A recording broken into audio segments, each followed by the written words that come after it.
Welcome back into the Pig Trail Show and welcome to another Hog Hoops Report. That is Kevin McPherson. As always, I am Jacob Morris. And Kevin, it always seems like big time news happens in the middle of the week. Every single time. It's Sunday. Carter Knox, we got the news this week. It seems like a million years ago, but officially, finally, after it feels like, I guess it didn't feel like it was months of waiting, we got the news officially. Carter Knox back on terms of the Arkansas 25-26 roster. We have hit it over and over and over again, but this was the big domino we were all waiting for retention wise, roster building wise. The 25-26 roster really taking shape with this news coming in this week. Yeah, and really, this is what we always pretty much thought would Yeah. happen. You're going to keep Carter Knox. He's going to go through the NBA draft process, go to the combine, maybe get some workouts with teams, but you're going to get him back. You always thought that Thero was going to stay in. There were little glimmers of hope, something said here, somebody, different perspectives, but it was never enough for us to pull back and go, whoa, Yeah. this is 50-50. We never got there with Thero. And then you go back even to Boogie Flan, we've already talked about, but that was the other guy entered into the draft and he got in the portal. He already had a succession plan going back to effectively a year ago when it, well, actually over a year now that we're in June, when May of 2024, you had Darius Acuff Jr. in for a visit. He commits by July. He signs in November. I mean, so there were no surprises really, other than out of those three, if you're a Hog fan, you're like, well, you saw a lot of high level guys coming back to school, pulling out of the draft. Thero stays in. You hate to send Boogie over to Florida, even understanding there was a valid succession plan. But Carter Knox is the one we said all along was the guy that we thought would be back and that you really needed to get back. And so to me, that's the biggest piece of news out of all of it, Yeah. Jacob. I mean, that was part of the retention plan, maybe the biggest part. I think he comes into this with first team all SEC kind of stuff potentially. You're not just throwing that out there hoping it happens. You think he's kind of on a trajectory where that's realistic. And you're thinking maybe he could lead the team in scoring, a few other categories, be the guy. And we saw at the end of the season, he was becoming that guy, and you dealt with attrition and got better at times. And he was the guy. So I like the news that obviously that Knox is back. I think I like it more than I don't like the other stuff that we always thought two players we didn't think would be back at Arkansas anyway. Put it like that. And now, Calipari's talked so much about, we got 10 that we're happy with. Less is more. We may not add any more. Maybe they do. There's thought maybe they will eventually maybe bring in somebody else, at least one more. But you had to get Knox back. And so you didn't have the worry of going out and replacing him once he announced, which would be a lot more, a bigger, heavier lift than adding one more now that you've got him back as your centerpiece. Absolutely. And I think, you mentioned there, you took it to where I wanted to go. You talked about, potentially being, first team SEC expectations or whatever it might be. I think for folks that didn't watch this Arkansas team, if you heard that in a vacuum, they might say, what do you mean?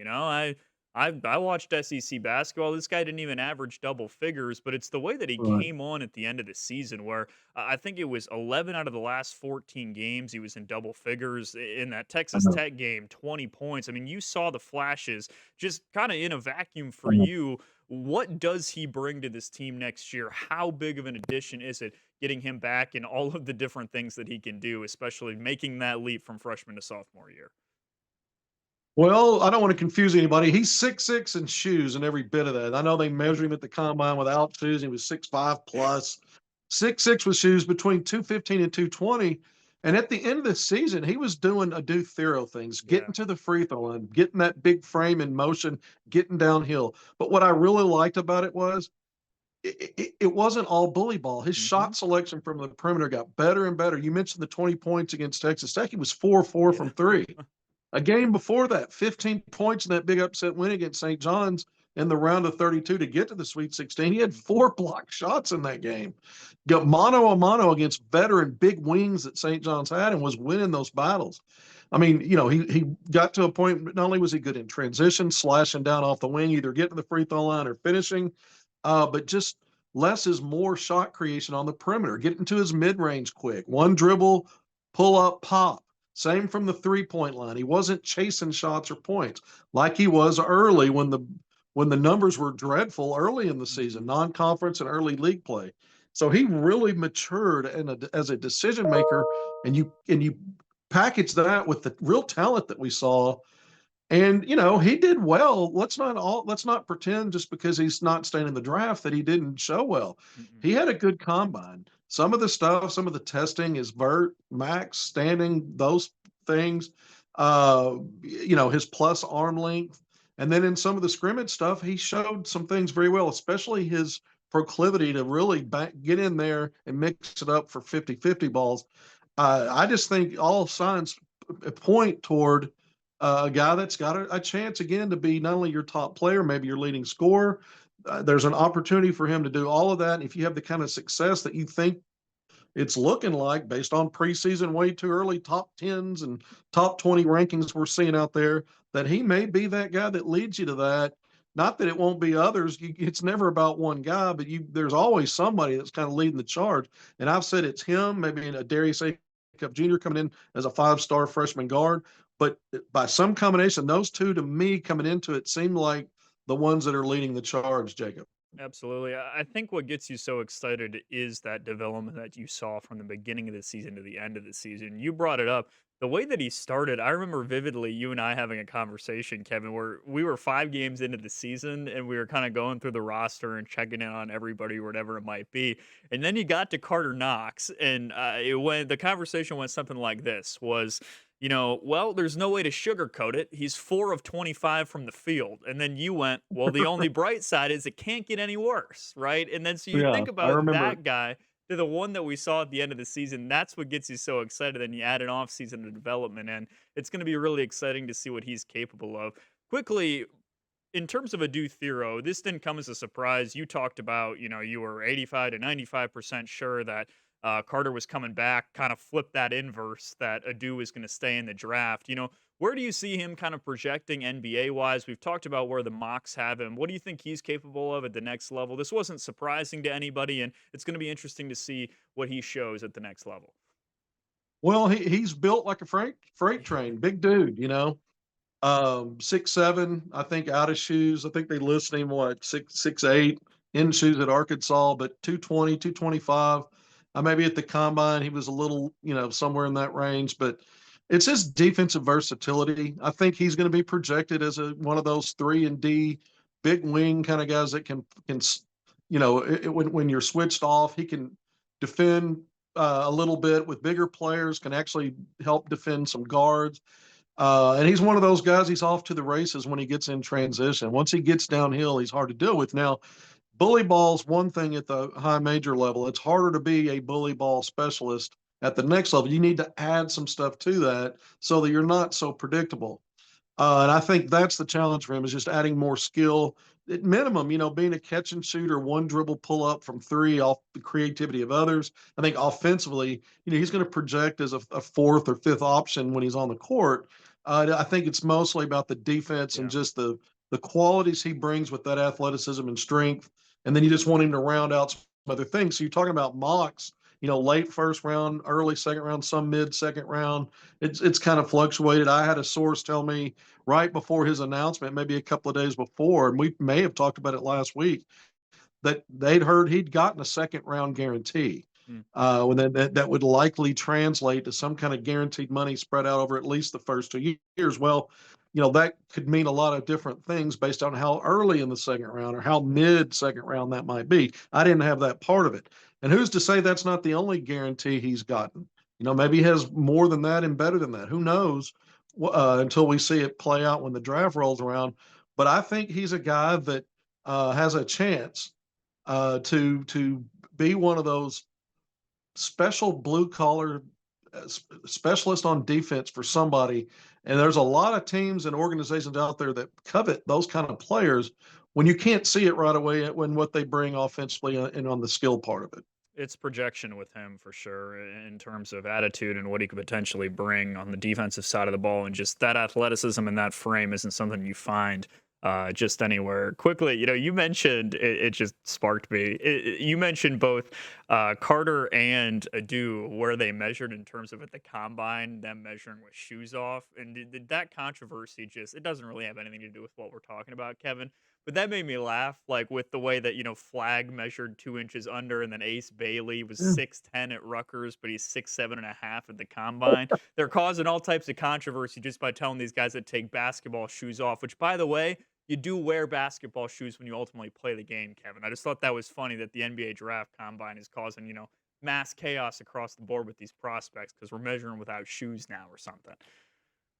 Well, it's been that way for a little while. I did, it's always interesting because people get caught up. Oh, I stood next to so Yeah. and so. There's no way that they're that tall. I'm like, well, there's some fudging going on in those measurements. It starts at a young age, with in youth basketball. It happens. It's a thing.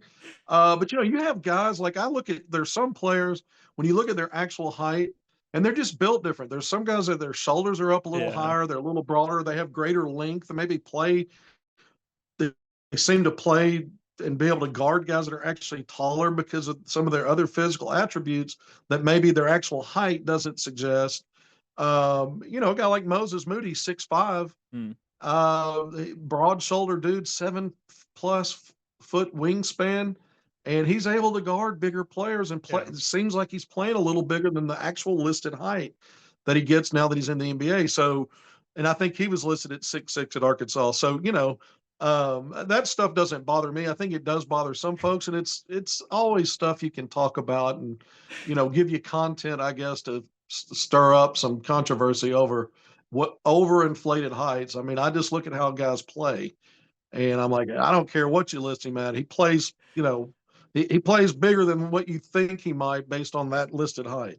I agree. The Ace Bailey one's making me laugh hard from the standpoint that either Rutgers Yeah. added about 2 inches to his height or something else. He went from 6'10" to 6'7.5" from this year to the draft combine. No, But yeah, yeah. yeah, regardless, Carter Knox back, Adu Thero into the draft. We'll talk more about the 25-26 roster coming up after a quick break.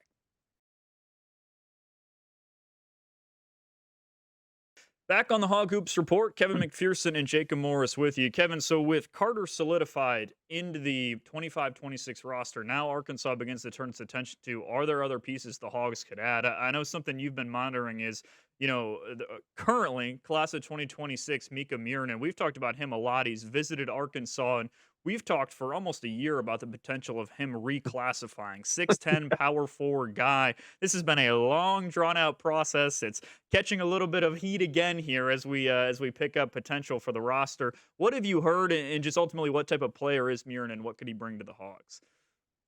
Well, if you remember Lauri Markkanen, Yeah, who's been an NBA All-Star, also from Finland, a 7-footer, and you look at a guy like that, you're like, man, this the prototypical, present day NBA big that can put the ball on the deck and yeah, create, got some guard skill, can knock down threes at a very high volume and efficiency clip, rebound, do some other things, and so this is the kind of a similar projection for Muurinen. And we've talked a lot about that. The dude was a stud on the Nike E16 circuit last year, teaming up with future five-star Hog J.J. Andrews to help that Brad Bill Elite team go and win that Peach Jam. And he was MVP. But the idea here is it's kind of been back and forth, up and down. Is he going to reclass? Is he not? Is he? And it's picking up more momentum that maybe it's looking more and more like he will. He's not going through spring and summer basketball like J.J. Andrews is. And sometimes that's because a guy plans on maybe going through with a reclass and getting to their new destination and ramping that up. You don't want to risk injury. And the other thing is you're going to be on a campus soon. So why waste, why just put one toe in the water in the spring and summer? Will Riley, who ended up in Illinois, played through the spring last year on the EYBL circuit. I covered him, but he didn't finish it out. And through July, because he went ahead and reclassed, went to Illinois, and we saw what he did there as a freshman, had a good season. Now he's in the NBA draft. So Mika Muurinen, maybe he's on a similar kind of path. In Arkansas, there's a lot of reasons to think that makes sense. He visited at that time, he just visited Michigan and Utah prior to that Fayetteville stop. And a source that spoke directly with him told me he told them the Arkansas visit blew the other two away. He canceled a Duke visit the next weekend. Back and forth talking with Kentucky. I don't think he's ever been on that campus. Kansas has been in the mix. Some other schools you hear, but it's getting more and more, sounding more and more like he might go ahead and reclass. Now, I know that Arkansas staff has continued to recruit him. And I verified at one point, does that include if he reclasses, or is it strictly down the road if he stays in 26. And I was told they're recruiting him both ways. So and Calipari again, he's down for that kind of thing. I mentioned Will Riley last year. Illinois got him. Cal and Arkansas tried to get in on that. They were trying to get him on campus and win that recruiting battle. Again, ended up Illinois. So position of need of stretch four. You got 1-4 on your roster effectively, Trevor and Brazil, and we know with an injury history and some other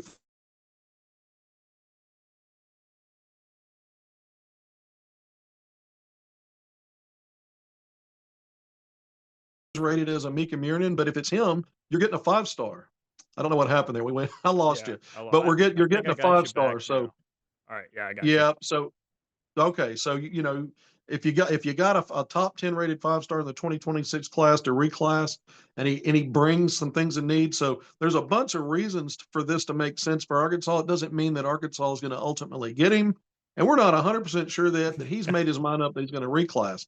But I think there's at least a couple of more players who I won't be able to name today, at least two more, in addition to him, and Arkansas is kicking the tires on as a potential add for this roster.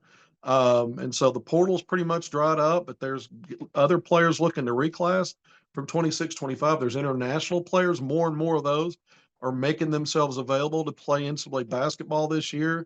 Agents are really in a rush to make sure that happens because they get a piece of that NIL pie. So there it is, Jacob. Well, I don't know that they're done yet. I don't know that they're hell bent on adding someone else, but they're still actively recruiting folks with the idea that it's possible. And the staff has said, it's kind of come out of Calipari's own mouth. Maybe less is more. Maybe we're happy with the 10 we have. We could add one more. Yeah. And they've got NIL money. And so you just see what happens. Do they find that special player, that one that makes sense to fill out this roster? Muurinen sure seems like a fit in terms of what they're looking for, in terms of what they need currently on this roster. Like you said, I mean, we've been talking about him potentially reclassing for literally almost a year at this point. If it did happen, if he did pick Arkansas, what type of role could you see him carving out on a game-to-game basis? I mean, it would fluctuate, but at least initially, do you think that he could play for Arkansas coming into next year? Yeah, I've got Trevor in Brazil projected. I've done some projections on minutes, and I've got him around 25 minutes projected, even as the lone four. I think, Arkansas can cobble together different things to fill the void for 15 minutes. Maybe he's not playing at the 4. I think if you bring this player in, it kind of settles some of that stuff for you. Yeah. And it allows you to get him at least 20 minutes a game. But you ask the kind of role, again, he can stretch the floor as a shooter. He's a shot blocker. He's got great length and athleticism. He's a lob threat. An adequate rebounder. I wouldn't call him a glass cleaner exactly, but not a poor rebounder at 6'10", 6'11". Not an enforcer type, but all that skill, I don't know how you wouldn't find a role for him. And again, I don't know that initially for any freshman, aside from a Darius Acup Jr., we'll see about Malik Thomas. I've kind of got him projected early coming off the bench, playing 20 minutes. Maybe it would be something like that initially we project for Muurinen on that front line. Maybe a little more minutes, though, in that early projection because you have fewer bodies on the front line. Again, only one other 4 in Trevor Brazil. Yeah, it'll be interesting regardless. Muurinen would be a big-time add at a big-time position of need for the Hogs. But we're going to talk a little bit about early practices for this group after we come back and get a quick break and message from our sponsors. All right, back here on the Hog Hoops Report, wrapping up shop. That is Kevin McPherson. I am Jacob Morris. And Kevin, quickly before we go, we're going to talk a little bit about the fact that we talked last week. All right, guys are reporting to campus, and already the team is playing pickup, playing together. What have early intel, early rumors been about that in terms of this team getting on the court finally and playing in a pickup format, at least, for the 25-26 Hogs? Yeah, everybody was to arrive on Monday of last week. That was Memorial Day. Summer session 1 started the next day. You're still waiting on Carter Knox to get back. Calipari took a photo with everybody minus Carter Knox, so you saw everybody's there other than Knox. They've actually they updated the roster and with the new everybody's numbers. Trevor Brazil will be number 7 this year, so his annual number change is you keeping pace with that. But you and weights and heights, I think some of that might get adjusted. We talk about NBA Combine; they'll probably adjust some of that as they get a little further along. But still, waiting on final, physicals to be performed so they can go through official on court and strength and conditioning. It's been some pickup ball, and it's been pretty consistent. And the names that jump out so far with no Carter Knox have been Darius Acuff Jr., Billy Richmond III, Nick Pringle, DJ Wagner, Malik Thomas, and I've talked to more than one that have put eyes on it. So those are probably the five that were mentioned the most. I think I said five names there so far, but good things about everybody. The fact that Malik Ewan has stayed after some of the scrimmage stuff to work on his own, stay a little later, put in extra time, just little hints and nuggets of stuff like that. Nick Pringle, the way he gets up and down with that big frame, and he benefited from that in some of the scrimmage work with some of those guards rewarding him for running.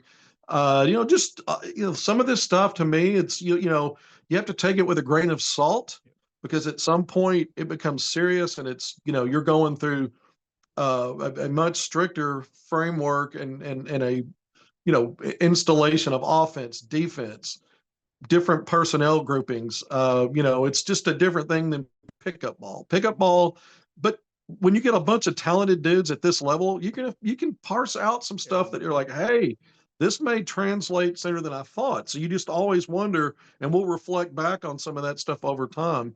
But the pickup stuff is always interesting to me. I like the details that come in through there. Sorry about that. It looked like a bat flying in here, but I like some of the information I've already gotten out of that basketball performance center. It's great to hear the freshmen flashing as well, from just the standpoint that it is just pickup, but those are the guys, right? You just wonder, hey, you got a bunch of guys that are coming back from a Sweet 16 team. You have high expectations for the freshmen, but how truly are they going to be able to come in and impact right away? And honestly, Yeah. it'll be fun, Kevin, to reflect back next year. A year from now, we should put a calendar alert down, come back and say, reflect back on early intel and see how it ultimately handles with the 25-26 roster. But regardless, things finally starting to come together for the Hogs, and that is going to do it for this week's Hog Hoops Report. That is Kevin McPherson. I am Jacob Morris. We'll talk to you next week. More Picture Our Show coming up on the other side of the break.